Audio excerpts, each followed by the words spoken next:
Ассаламу алейкум, приветствуем всех нормальных людей. Это мое обращение СБУ Украины. Почему? Потому что они забирают чеченцев из-за того, что они чеченцы, даже являющие гражданами Украины.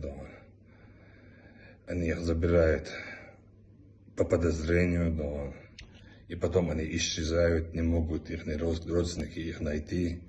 Типа они якобы помогают кадыровцам. У нас никогда не было стукачей, у нас нет разведчиков, мы идем в бой, у нас в бой идем, зная, что если мы погибнем, мы станем шахидами, будем в раю.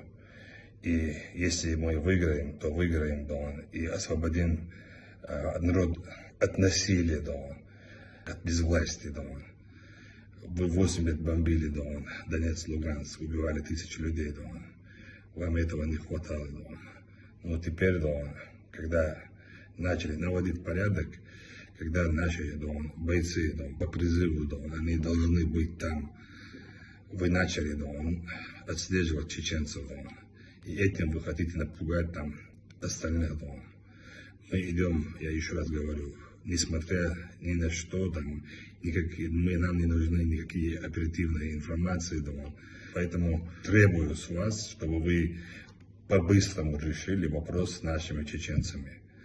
Я вам даю слово, ни одного чеченца вы не задержали, который касающийся к нам отношений. Таких у нас на Украине не было. Ну, я еще раз говорю, если как бы это ни закончилось, мирным путем, за столом переговоров, или, не знаю, мы вас всех уничтожим, все равно, если есть закон, мы будем требовать с вас по закону, по всей строгости.